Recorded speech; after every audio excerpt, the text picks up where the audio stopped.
Richie Torres is not an especially strong moderate. Why do you think Richie's a weak moderate? It's not that he's weak. It's just not that he's especially impressive. There's nothing like special electorally in his results. You are being too hard on him. I think he might very well be the most competent American congressman that the state of Israel has ever seen. Hey, everybody, I'm Cam Kasky. And I'm Tim Miller, and this is FY Pod, where we talk to a wide range of Zoomers to get the perspective on what is happening out there. When that sometimes includes really annoying MAGA Zoomers. We've done a couple of those recently. It includes, Cam's crew, like lefty protesting Zoomers. And finally, at long last, we get to talk to somebody that's more my speed, a nerdy, abundance-pilled centrist Zoomer. It's Laksha Jain, who I've been following for a while. He was one of the co-founders, is that right, of Split Ticket, which you probably see out there? Yeah. Split Ticket is crushing if you're like a map nerd. If you're like a politics map nerd, Split Ticket is the place to go. And good news for us, this is like the golden age of map nerds. I feel like right at this, maybe not this moment, I guess, probably leading up to the midterms will be really the peak. But now that we're in redistricting fights, do you feel like you're at the peak of your powers right now, Lakshya, or reaching that soon? I never know how to define that. The truth is, I kind of just look at all of this and get sad that if people know about the type of stuff I do, they're paying way too much attention to politics. And if they're paying way too much attention to politics, it means that the times that we're living in demand that. And that's just kind of what I hate. I want to go back to the time when people weren't asking me when Clayton County was about to drop its next ballots. That you want to go back to a time to an unremembered past? That would be nice. That would be very nice. Lakshya, I got to say, so I've been a super fan of your Twitter basically since the first time I saw it. I think that you've got such great takes on a wide variety of things, not just the nerdy stuff. It's mostly nerdy stuff, but there's also some cool stuff. But for those of us, for those not including me who don't completely understand what Split Ticket is, can you explain it? Cameron was quickly Googling Split Ticket as soon as I mentioned it, just to make sure he knew what it was that you do. Anyway, go ahead. We're a nonpartisan election analysis group. What we do is we try and make sense of elections from a data lens. I think there's enough people giving their opinion on stuff without actually doing the legwork behind it. Burn, Cameron. Okay. Hey, he's good. He had a lot of experience in a lot of different things in politics. That's more than most people can say, especially if you go on Twitter. You keep spitting, brother. So you guys, nonpartisan election analysis. But what inspires a young, youthful, sprightly looking guy like you to get into what seems like it's for kind of like the 60-year-olds? Is that a polite way of saying I look 18 even though I'm 28? You're 28? Yeah. What the fuck? I wasn't going to say 18. I thought you were I'm 24. I thought you were pretty much exactly my age. Dude, you look fucking great, but that doesn't answer my question. What kind of skincare routine are you doing? Are you moisturizing? It drives everyone crazy that I don't get acne anymore, but I spent the first 5 years of my teenage life with my face just in red splotches. So I like to say I paid off all my debts. Same. I did Accutane, and Accutane is definitely not something that people should put in their body. For those of you who don't know, it's an acne medication that completely overwhelms your body with chemicals that just, again, are probably not for humans. But you look really great and rested and supple for somebody who does election analysis, which I feel like that would give me wrinkles and some grays, although I think I might look good with those. What inspired young Lakshya to be like, okay, I'm going to do numbers. Here's the thing. I have a really hard time looking at people giving their opinion and seeing logical flaws in it. And I felt like I saw a lot of that, especially during COVID, when everyone was online. And so you got the most insane people in the world just giving a lot of takes as a result. Because of that, what I decided to do was just try to do some more data analysis and just try to do more. If I was going to give my opinion, what would set us apart? The only unique skills that I really had is that I could code and I was good at math and I followed the news a lot and I could read very fast. When you synthesize those, you realize that you can try and at least deliver information in a manner that people can understand more. I teach, that's one of the things that I used to do a lot in college, and after college I taught computer science. And so you get the muscle memory of how to break down really complex topics into bite-sized pieces that audiences who may not be at your expertise level can understand. And that's what we try to do, knowing that, we're also the farthest things from authoritative experts ourselves. We have a long way to go and a lot to learn. Don't sell yourself short, big guy. I want to get your take on, you have a lot of expertise to share with us on, kind of looking ahead to the midterms and how Gen Z's looking at things. But I want to talk about the redistricting stuff, because as we're taping this on Friday afternoon, Gavin Newsom was on another podcast. The name of that one I'm forgetting. It's like Save something. I forget what it's called. Anyway, he was on it yesterday, and he was claiming that they could get 9 seats out of California. Pod Save America. Is that it? Pod Save America. Okay, yeah, that sounds right.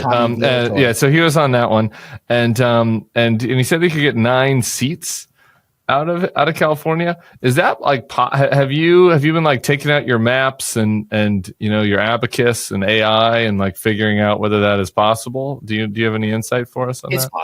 It's possible. Really? But here's the caveat. Do that and the Voting Rights Act goes away. You can't draw a 52-0 map in California that still obeys the Voting Rights Act.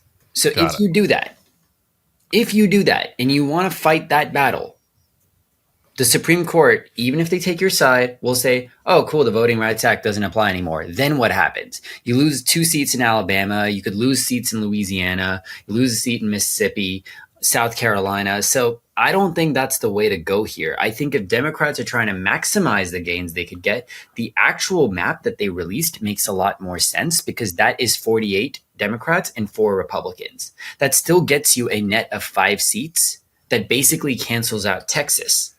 But you're not doing this in a way that puts Louisiana's black representation at risk, which will cost you 2 seats. All right, everybody just bear with us. You can fast forward 90 seconds if this gets too nerdy for you, but I just want to do some district counting because that dude Sean Trend over in Real Clear Politics. Yeah. He's more of a Gen X right-wing Laksha. His take was that the Supreme Court might overturn the Voting Rights Act anyway. And if so, then those seats in the South you're talking about, the Republicans could then take. And if the Republicans went hardcore to the paint in Missouri and Indiana and other places, they could get 20. And if we really had a race to the bottom, maybe Republicans pick up 20 something and Democrats pick up 10. And so then they get in the end, the Republicans would still have the advantage if both sides played ultimate hardball. Does that sound right to you? Oh, he's completely correct. Listen, Sean and I have different political lenses on a lot of things, but he's smart. He knows what he's talking about, and he is correct that if the Supreme Court decided to overturn the Voting Rights Act, and if they went nuclear with the Republicans, they could do a lot more damage to Democrats than Democrats could do to Republicans. Some of this is because Republicans have trifectas in a lot more states. Trifecta means they have the state house, state senate, and governor. And the governorship, yeah. Right? Some of it is because Democrats have ceded some of their redistricting power to independent commissions, which necessarily limit their gains compared to if a Democrat just drew the maps. And so you don't want to get into a situation of maximal gerrymandering because the Republicans would beat us in that. But at the same time, it doesn't mean that you can't draw maps to fight back within the constraints of existing law that don't jeopardize other seats. And I think that's what Newsom is trying to do. I think that's a much more sustainable strategy, assuming that the Voting Rights Act doesn't go away. But if it does at this point, California can redraw to be 52-0. If it doesn't, California redraws, and then the Supreme Court decides in March or April of 2026, hey, the Voting Rights Act is toast. Well, that's too late to draw new maps for this cycle. You seen the picture going around of Gav from in his 20s where he's checking out the girl's tits? I haven't seen that, but it wouldn't surprise me. Cameron, have you seen that one? No, but who among us? Who among, well, me, I guess, would be the who among us. But even still, I don't know. There were some right-wing accounts sending around, and I was like, they're going to negative polarize me into being for Gavin, I think. Just kind of like I've been negatively polarized into being for Zoran. Like I'm weak. We're all weak. We're human. We're human beings. You know. Well, this brings me into one of the other things I wanted to talk about, which is Lakshya. Tim likes to characterize me as this sort of Molotov cocktail throwing Leninist, far left, not even progressive. I mean, basically anarcho-communist. And I think what's part of the bit. I think, yeah, I was going to say, I think something that Tim and maybe some other Bulwark subscribers aren't necessarily holding space for, to use some colloquial language, is the fact that if you actually look at Zoomers, I'm kind of a centrist. I know that you, Lakshya, are the centrist of this episode, but considering a lot of Zoomers are like, I won't vote for Genocide Joe, and a lot of Zoomers are like, I'm completely Andrew Tate pilled. Man, I'm progressive friendly and stuff, but I hand it to the Biden administration on the plenty of great things they did, like the Inflation Reduction Act, which shares an acronym with the Irish Republican Army. Like, I'd like to think that I'm pretty temperate, and you are somebody I admire in the abundance pilled centrism world, because when Mamdani won the nomination in New York City, instead of losing your fucking mind and acting like the world was exploding, you said, okay, well, let's take a look into why this happened and how different candidates can learn from his campaign. So what I'm interested in hearing from you is, if you are looking at, I want to talk about centrist candidates a bunch, but if you have a moderate candidate somewhere, what lessons do you think they can learn from the Mamdani campaign? Because I think a lot of them are saying, oh, this means we need to do more social media and work with more influencers. But you've given a couple more nuanced takes than that. I think people have a tendency to fit everything to the last data point that they see. And the dominating question right now among Democrats, after years of thinking that Gen Z and young voters in general were the most liberal they'd ever been, which was true for a long time. That was true. You know, young voters before COVID were the most Democratic, you know, in the Obama to Biden era. That was the most Democratic young voters had been in a long, long time. All of a sudden, you get to the situation in 2024 where Trump may have won young voters by one. And so now everyone is asking, what do we do to connect with them again? Hey, look, Zoran's a smart guy. He just won New York City in the Democratic primary. Maybe we should listen to him. Hey, look, young voters are online a lot more. Maybe we got to dominate the online space, because it's true that if you look at content and you look at the lean, like how Republican a podcaster is versus how Democratic, you're going to get a lot more Republican podcasters than Democratic podcasters, a lot more Republican friendly YouTubers than Democratic YouTubers. And we're working on that. Yeah, well, that's the thing, right? The thing that people keep asking is, it must just be a problem of us reaching the voters. They haven't asked, for some reason, what is it about these voters that made them go to Trump? Why were they friendly towards a Joe Rogan audience? Look, these people have interacted with their racist uncles all their lives. It didn't turn young voters suddenly Republican in 2016 when they were talking with their racist uncles and aunts about, you know, how they thought Hillary Clinton should be locked up. They didn't turn Republican in 2020 magically during the height of COVID and defund the police. Why did they turn Republican in 2024? And the answer is in two things. Firstly, the new generation online struggles a lot. Yes, that's true. But more importantly, when we say struggle, what do we mean? They're doing badly economically. The economy sucks for new graduates. That's what drove a lot of them away from the Democrats, because Biden was in power. He's an old guy. They didn't think he had the juice. They didn't think he was like competent or even coherent or awake. coachable. And they were like, my life is getting a lot harder. And what the hell is this old guy doing? And when you do that and you think, hey, like Trump was kind of crazy, but like, and I don't like him, but like when he was in office, people were getting jobs. Yeah, the COVID happened, but before COVID, it was fine. And they gave him a mulligan for COVID. And all of a sudden, what happened? And one thing you got to remember, Trump has been coded as a guy who fought against COVID, saying lockdowns are bad, et cetera. Now, that's not what happened, but that's what it's been coded as, that the Republican Party was against lockdowns. So even the COVID part that Zoomers hated, they hated staying inside. So from an economic lens, from a societal lens, Zoomers blame Democrats for the ills of the last 4 years, and that's why they've turned to the Republicans. If you're a Democrat in the midterms in 2026, How do you plan on reaching young voters? What is the sauce here? That's the $1 million question, right? Like, if you're a Democrat, there's this group that used to be very Democratic. All of a sudden, it suddenly decided they hate Democrats. Like, what do you do to fix this? I think two things. Number one, remember how I said young Republicans aren't as likely to like take surveys? Well, they're also not as likely to vote. Young Republicans are not as likely to vote. And here's why. Young men have become much more Republican. And young men are also like the flakiest group of voters in the world. And part of this is because we generally just suck at remembering things and filling out forms and whatnot. There's like a pretty funny study where like it's shown that women live longer than men. And then the Times is just like, they quoted some expert where the guy was like, yeah, like it's just on these basic self-care things and like just remembering to do things like going to the doctor, women just do that more and it adds up. Like, when was your last dentist visit? Both of you guys go.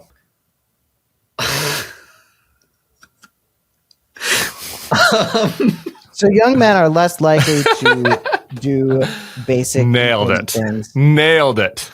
I'm like the mentalist. You know that guy, the mentalist they show where he like guesses your PIN code?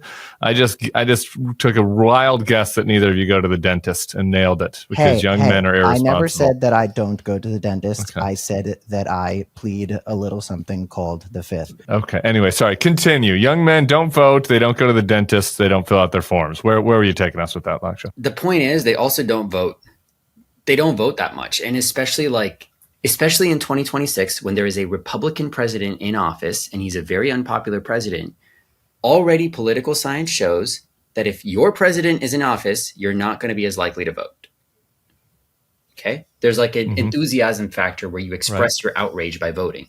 Secondly, just on the nature of like behavioral science, you can see, and just from validating this over many years, you can see young men are like much less likely to vote than like women are. So already in 26, you're going to do better with young voters just by composition. The pool of people that vote in 2026 that are under 30 is going to be more Democratic by definition, almost like by composition, than the group of people that showed up in 2024 who were under 30. And that's simply just because young Democrats are more likely to show up than young Republicans. What I worry is that we will look at that and say, we've solved our problems. We're going to win young voters again. Look at what we did. And Cam, to your point, you can't confuse apathy with a change in identification. That's not the same thing. And I worry that we're going to get down this path where we look at groups that didn't vote and we're like, well, they didn't vote for the Republicans. And we look at the groups that did vote, they're like, oh, they're so Democratic, not realizing that the group that didn't vote in 26 will probably vote in 28 and will probably vote for the Republicans. So if you're trying to get those voters back, you have to focus on what matters to them, which is affordability. Number one, number two, number three, it's affordability. They want affordability. They're concerned about their ability to buy a house. They're concerned about rising prices. They're concerned about their ability to get a job. You have to speak to them somehow. I want to offer a different idea. And Cameron's going to be so proud of me. I almost want Cameron to have to cover his face so I don't see any facial reaction when I say this. But I think that the types of Gen Z voters that are able to be activated in the midterms, who might turn out, who maybe turned out in the past and maybe didn't, want to see a Democratic candidate who has moral clarity on Gaza and also talks about affordability and also has risk. You thought I was going to go like... Besides that, it could be anything. Yeah, I thought you were going to be like, fine. Yeah. I thought you were going to try to rub it in my face because I said it. I brought it up this time. I think it's that. Is that wrong, do you think? I just think that I feel like it's like table stakes. I mean, look, I do think that Americans in general overrate how sympathetic the public is to Israel, period. To Israel or to Palestinians? No, to Israel. Got it. I think Americans in general overrate how friendly the public is to Israel, and especially young voters. Young voters are not favorably inclined towards Israel at all. So I don't think Zoran being like, proudly pro-Palestinian hurt him one bit with young voters. I don't think that was what drove the surge because there were a lot of other candidates who said the same types of things and none of them surged. But Lakshya, you're probably seeing this too. If you were teaching software engineering to people, there was some New York Times article that came out maybe just 2 days ago that was saying goodbye $160,000 salary tech jobs. Computer science degree students are now looking for jobs at Chipotle. Are the young people that you were working with having any success at all on the job market, or are they? I hate to change the subject that much, but I just don't want to lose this thought. Do you know software engineers that are finding work, or are you just seeing everything kind of go away? Oh, it's difficult for sure. It's difficult for a lot of young software engineers. See, the thing is, I very much feel like my graduating class pre-COVID, pre-ChatGPT was like last helicopter out of Saigon type of vibes, because we entered a job market that was much more positive. We entered a job market that wasn't really as polluted by AI. Now, AI can do the work of a junior engineer much more quickly, and a senior will still have to have oversight. You're still going to have to fix the AI's code, but guess what? You're going to have to fix the junior's code anyways. You're going to have to fix a new grad's code anyways. So now the argument for hiring a new grad goes, it's not that they're super productive now. It's not that they're going to be any faster now. It's that we want to invest in them to be better later on. But what this means is that you're going to be much more selective with what you pick, because you don't have to all of a sudden hire just to fill a role. You want to now just hire to say, I want to invest in this person. And that means the middle and the bottom get hollowed out really badly. So yeah, I feel like one of those kind of bootstrappy things that we were hearing as we were growing up, specifically in our generation, or I guess you're just sort of technically a millennial, but let's just say our generation, was learn to code. Like that was the thing that they were saying to young people. If you're trying to figure out what to do with the future, oh, you want to get a job and everything. They were even saying it during COVID. I have friends who spent their COVID pandemic while they were locked at home, locking the fuck in to learn how to code. And now it's just, I don't know how many young people this affected in terms of a substantial voting block, but I do think it was just a huge hit to the morale of young people who are trying to enter the job market. And sort of this open-ended question of how many more jobs are going to get replaced by the clankers and the They Spark should have learned donkeys. French using one of our sponsors, Babbel. One of this show's sponsors or one of the other show's One sponsors? of my other show sponsors, Okay, Babbel. well then we won't talk about it. Well, I was just trying to give them a little freebie. A potential sponsor for FY Pod. We'll take a look into it. Potential Sorry, sponsor, Lakshya, Babbel. what were you saying? I'm going to tie this back to Zoran and Bernie for a sec, because it's actually going to be very relevant. What you just brought up with AI, learn to code, learn to code, learn to code. You get out of college and all of a sudden it's 2025 and you can't find a job as easily because, hey, you learned to code. And what does AI do better than anything right now? It writes code.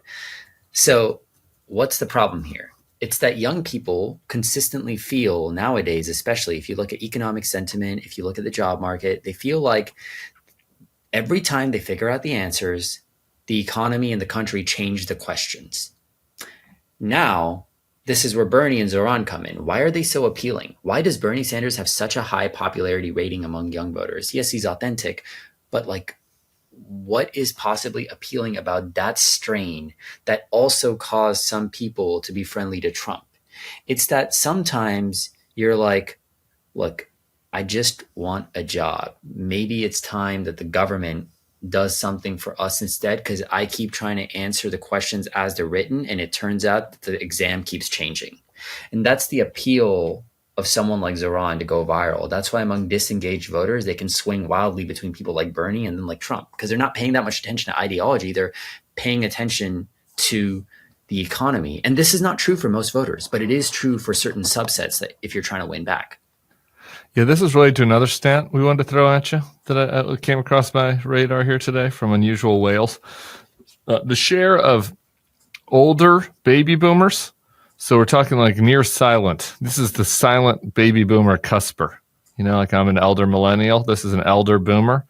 Yeah, they made up 22% of the home buyers, whereas the share of Gen Z made up 5%. More home buyers over the age of 70 than under 35. That is insane. It's insane. Under 35. Shout out home buyer Julian Kasky. I'm proud of you, buddy. And he just started law school. Hell yeah, dude. But yeah, Lakshya, we're fucked, right? No, listen, every time someone says that we're screwed, things aren't going to get better, they forget that eventually policymakers respond to reality. Now, it may take some time. In the United Kingdom's case, maybe it took a lot more time than could possibly have been tolerated. But people react. Eventually, someone is going to do something about this, because if they don't, the electorate kicks them out. What happens is, if it does get bad, you're going to see all types of crazy electoral realignments that drive people who can actually do stuff into power.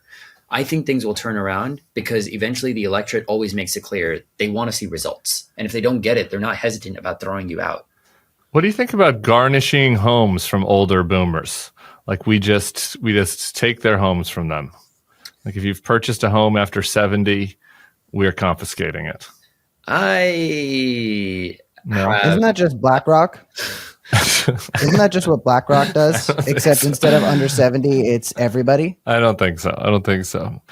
You guys did at Split Ticket to kind of an analysis of like what types of candidates overperform and underperform. It's sort of a overlap with kind of advanced stats and sports, kind of bringing it to politics.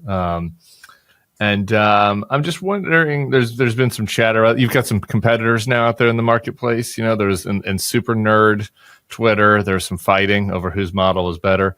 I obviously am partial to yours. Are there any trends that you were seeing as far as like what types of candidates have done well, particularly when it comes to like House and Senate races? I think, do either of you watch baseball? Cameron is currently wearing a baseball jersey. I'm gay, and so the fact that I do basketball and football is enough. Baseball takes too long, and it is not friendly to homosexuals. Also, considering where his family's from, where he grew up, where he lives right now, there's really no team for him that's necessarily worth watching. And I say this as a fan of the Milwaukee Brewers, which most people, including people who watch baseball, don't even know exists. Yeah. That's true. The Rockies, I believe, are in last right now. I think that's the right. Rockies are having like an actually historically bad season. They are basically playing. I genuinely think I'm about as good as the Rockies at baseball. Okay. But Lakshya, I'm so excited for whatever baseball you're about to say. If I asked you what type of hitters generally do better, the answer that people would probably give you is hitters who can hit for power usually tend to have a higher wins above replacement. They usually tend to bring more value. Now, this is not a blanket rule. You can have people who hit for power, but who are actually pretty useless. And you can have people who don't hit for power, like Ichiro, who are very valuable. You can have people who don't hit for power and are still valuable. You can have people who hit for power and are valuable. But on balance, if you look at the full set, the people who hit for power tend to have more value. People who hit more home runs tend to have more value, because hitting for power is correlated with value because you get more bases. In the same way, moderation is the type of interesting thing that we see. People who are moderate, like moderate candidates, earnestly moderate candidates that are aggressive against their own party, like Jared Golden, like Mary Peltola, like Marie Gluesenkamp-Perez, who didn't endorse Biden or Harris. They're the power hitters? Yeah, those types of people do better.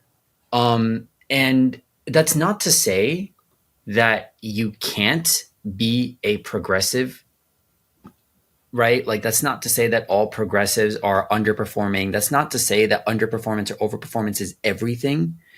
But it is to say that if you're looking to win swing districts, on balance, moderates tend to do better. Now, there are strong progressives. There are weak moderates. Richie Torres is not an especially strong moderate. Rashida Tlaib is a decently strong progressive. So is Sylvia Garcia.